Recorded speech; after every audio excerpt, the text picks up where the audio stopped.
Hey, listen, this truck toll thing is really percolating, and the folks who are bringing some traction to it are here tonight.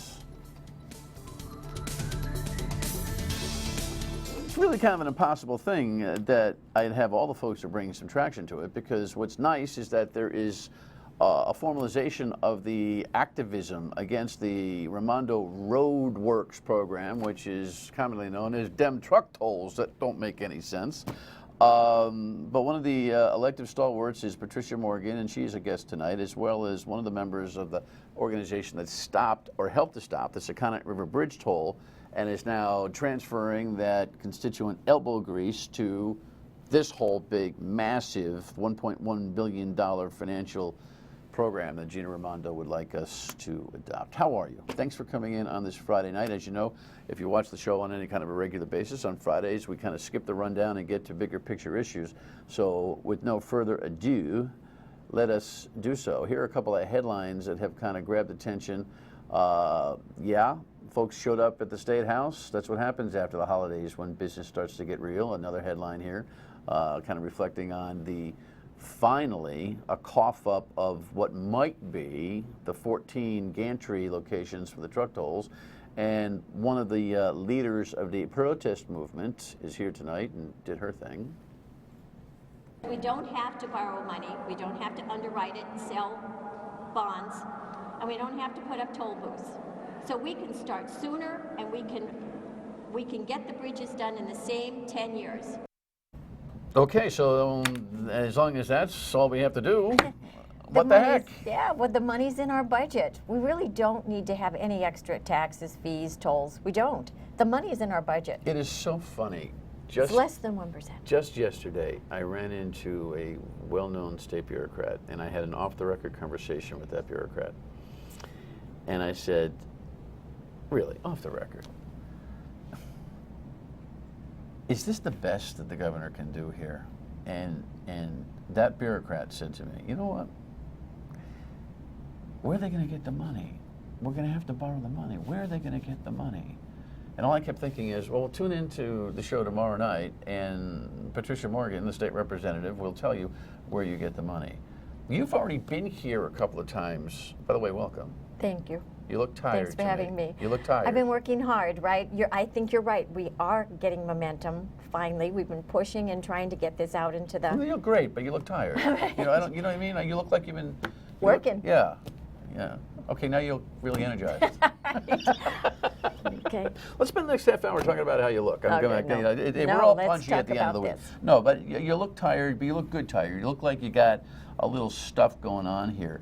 But you have spent a lot of time talking about pay-as-you-go, and while there are arguments about the specifics of pay-as-you-go, meaning raking the budget, reprioritizing, taking money from where it's spent now to places that could fund bridge repair. The money is there, more than we need. Explain, without going through the whole $60 million a year thing that we've done in the past. And by the way, if you've ever missed a show here, just go on the rundown at foxprovidence.com and check out Patricia's last visit here, where she kind of went down a list of all of those where you find the $60 million.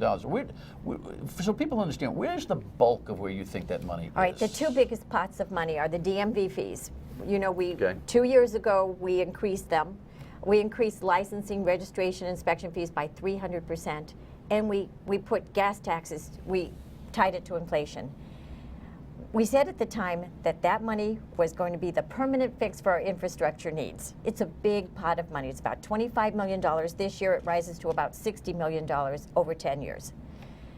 The next big pot of money is the Rhode Island Capital Asset Protection Program. Basically, we give $120 million into this pot of money every year. It was put there 4 years ago to keep us from having to borrow for infrastructure needs. So both pots of money were intended for bridge repair. I'm just saying, let's use them. And right there, between those two pots, we have $45 million. You know what? You know, one of the difficulties I have in trying to get people informed on this is that I can't find anybody to come here to sit in that chair to tell you you're all wet. Because I'm not. I've had the plan out there since October, and nobody has been able to disparage the items inside of it. Seriously, Well, some they of, are some of the little real. ones, the tax credit thing that you've been picking on, they think is, the historical tax credit.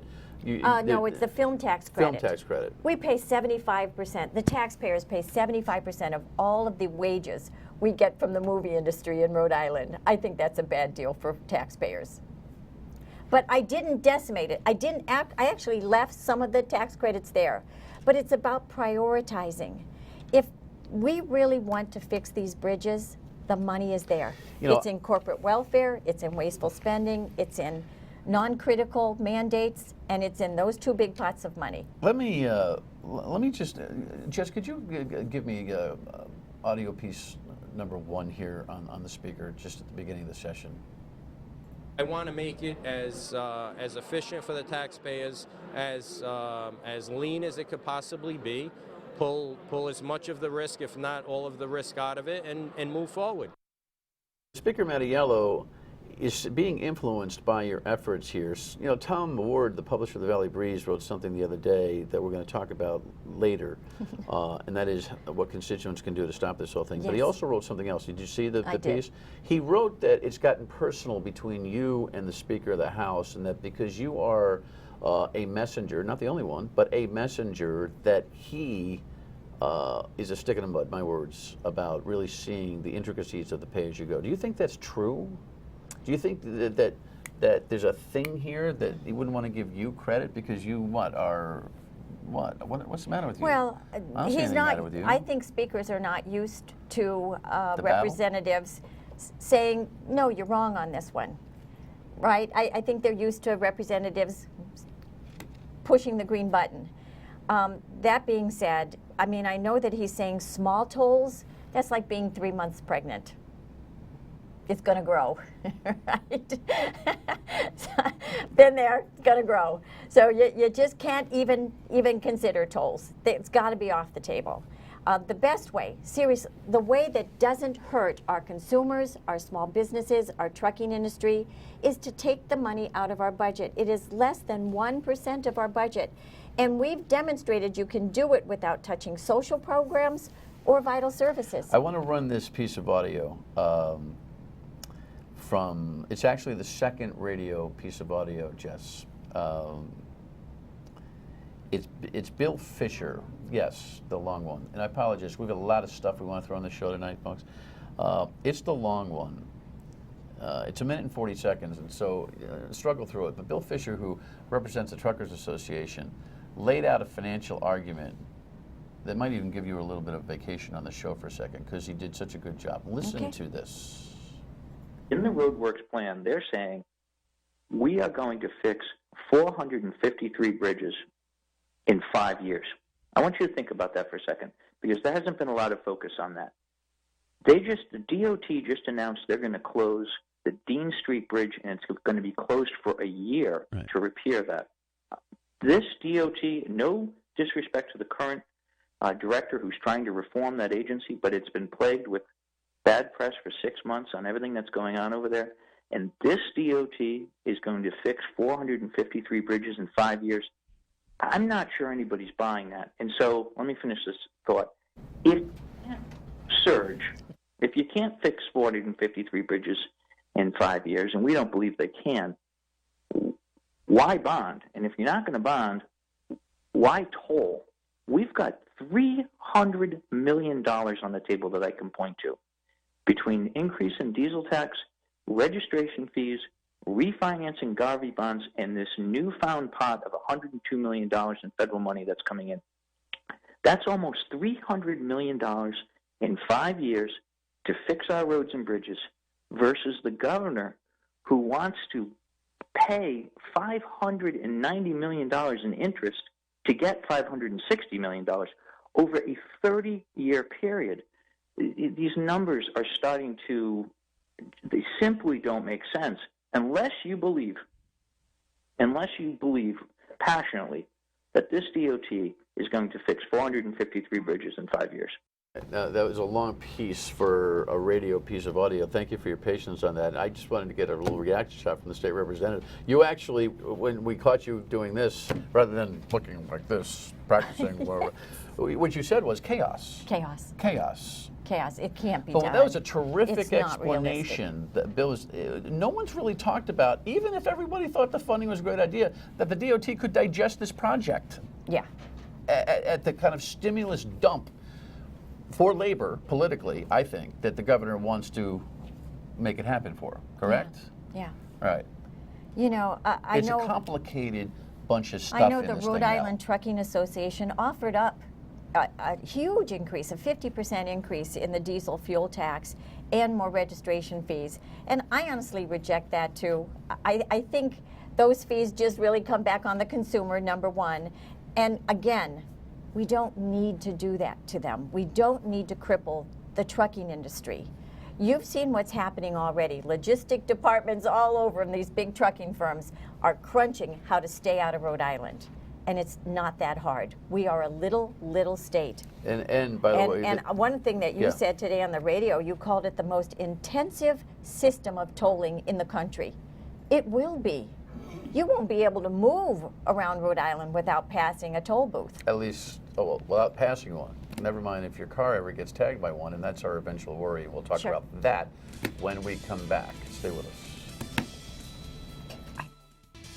You're putting the cost or the burden to those folks that utilize the roadways in such a way that they put the wear and tear on our bridges. So the cost is going to go where it should go. And by the way, other communities and other states do it. I don't know what he's talking about, but Mr. Speaker, who's been here before on this program, you're more than welcome to join us and explain what you meant by that. State Representative Patricia Morgan is now joined by Tony Viveiros, who had a lot to do with the Sakonnet River Bridge project and that toll being stopped. Welcome. Nice to have you. Thank you, Dan. Glad to be here. Thanks for having me. And I appreciate your effort on the last project, and we're going to have to double down on this one.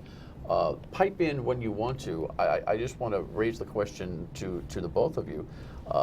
The Speaker says it's been done in other places, but I find no other place in America where we're looking at an exclusive truck toll program, other than one stretch of 287 in New York State, outside the Tappan Zee Bridge. So that, whatever. But he's also talked about the economic study that the governor commissioned after he begged for it, being a basis for him saying, yeah, we can still do some tolls, even though we may not do so much borrowing.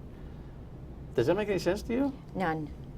We read that study over the summer, and we found so many holes in it, first of all. But even if, to your point, the study is built on the idea that this money is coming in from out of state, from tolls. Well, if you take that away, then the whole study falls apart. It's also built on the idea that we're going to borrow a lot of money to be serviced by the tolls. But you know, if my memory serves me right, that company has been working for the state since 1998, I believe. The consultant. The consultant. Okay, so just like the consultant they hired to do our investments, instead of going out to an independent consultant that had no ties to Rhode Island, they didn't do that. You know, if there's one thing I've learned is if I hire you for a consultant, what's the first thing you ask me? What do you want? What do you want me to say? What do you want? So Good you point. turn around and put it together so that it says what I want the people Well, you know, to hear. I'll be honest with you, and there would be times when I would tell you that, I don't think you're being authentic or credible, but in this one I can't argue with you, because actually the timing of the consultant study was after Nick Mattiello saying, hey, listen, we need a consultant study. Listen, the governor brought this up in May. She didn't have this study. She didn't have a gantry study. She didn't have any specifics. Nothing and she's on the been chasing 610. her own political tail on this whole thing the entire way after the announcement. So it may be that they just plugged $50,000 worth of our taxpayer money in to take my watch or your watch off and tell you what time it is. But the other thing about the economic impact study that the Speaker seems to be missing is it said, listen, tolls will be a burden because truckers will pass on goods and services costs to marketplaces and consumers. But it'll be mitigated by the flood of stimulus money that will be coming in, meaning the $1.1 billion worth of borrowing, the $500 million, the $100 million of principal. That is the essence of this foundational plan to fix the roads and bridges. That's what would have been the economic stimulus. Well, heck, he's saying he doesn't want to borrow a lot of money, so his arguments become faulty. I know it's complicated for everyone It's complicated, to follow. it's faulty, but there's more than that. I mean, the study was based on 10 years, the borrowing was based on 30 years, right? The $13.5 million that they were going to give to local truckers wasn't even in the mix. There's just pieces that were adverse were left out. Tony, give me a couple of your talking points. I don't want to hear about the public relations effort yet. That's our next segment. Give me your two major talking points in stopping these tolls. Well, it's not. We proved with the Secana Bridge that the tolls, excuse me, what they were going to get from the tolls, they were going to lose in sales tax. They were going to lose in business. Businesses are going to lose business. They're going to lay people off. And what would happen is they're going to pay less income tax, and it's going to increase the unemployment payout to these people who are unemployed. Besides the diversion around the Secana Bridge and coming over the Mount Hope Bridge, they were going to lose about 20% of what they figured they were going to. Okay, so translate to what that means for this project. What it means to this project is they're not going to get as much money as they think they're going to get, because people are going to go around. The truckers are going to bypass Rhode Island, okay? And another thing is, what gives the DOT director or the governor the right to go to the lieutenant governor and say that we're going to stop the trucks, or we're going to fine the trucks if they exit the highway to take local roads? Oh no. Well, it was the DOT wrote a letter to the legislative leadership yesterday, suggesting, I made commentary on this on the radio and television yesterday, that the state police are going to nail the truckers from coming off the highways. They're allowed to drive off the highways. They are allowed to. From what I see, Dan, this is just a mirror image of what's going on in Washington.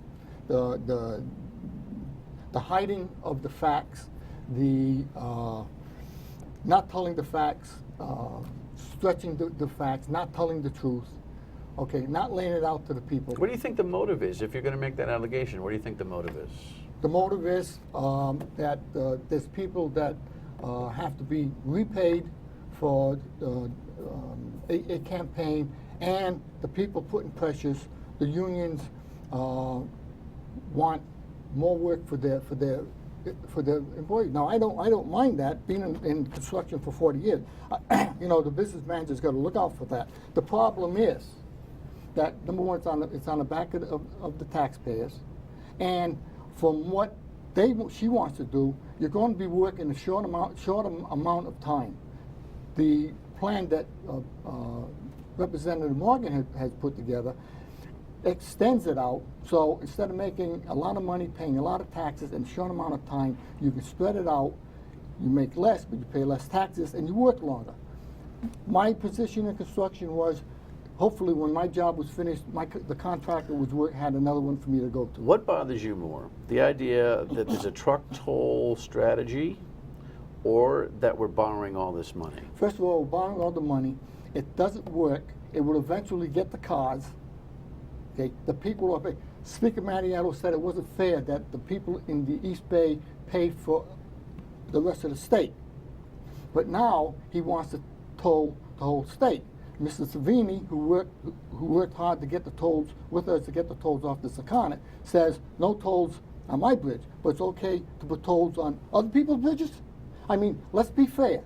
Okay, these representatives who get elected by the people, what they do affects everybody in the state. He represents a point of view from constituents. The governor's standing on her head saying the cars will never be tolled. Mattiello's standing on his head saying the cars will never be tolled. As if they're going to be king and queen for the rest of their lives. Yeah, for the next 30 years, 40 years. But this guy represents a gut feel that residents in the state have, that we don't trust these decisions. Because the trucks will avoid Rhode Island. They won't come There's here. a new survey out that came out yesterday, From the Thursday. independent truckers. This is, 78% of them are going to drive around. They're not coming.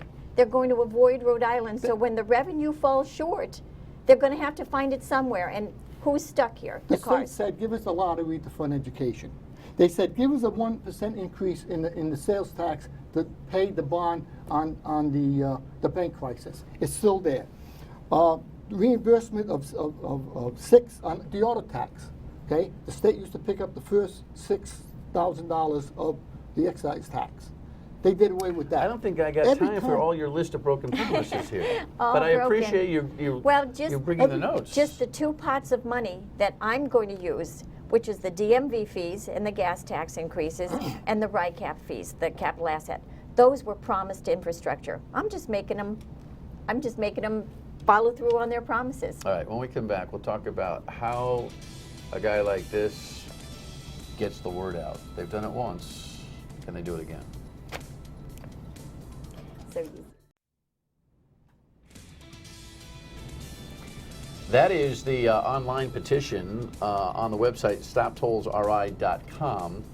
And so just go to it, stoptollsri. I'm not a big fan of electronic petitions, by the way, I just want to tell you, but they are the newfangled way of getting a point made. Tony, you were significant on the Secana River Bridge toll. You are part of this organization to stop the tolls. You had I don't know, 50, 60, 70, 80 people at the State House the other day, whatever. But what is your strategy? What is your plan to get people to recognize what's really at stake here? Well, what we want to do is try to get as much information in the newspapers, on radio. We have the website with the petition. Now, with the Secana River Bridge, we had a little bit longer. We were able to get some 23,000 signatures on the petition. Mm-hmm. Okay, so, but it's kind of tight. Do you think people get, this is the thing I'm concerned about, when the pollsters ask questions, which do you prefer, truck tolls or gas tax increase? They go, oh, truck tolls. The question has been positioned, at least by... Originally it was, yes. It's been positioned, I think, in a faulty manner. I have noticed, though, I said this on the radio yesterday and today, I'm noticing a resonating understanding from people, or an assumption, that truck tolls eventually will mean car tolls. I think that's resonating, don't you?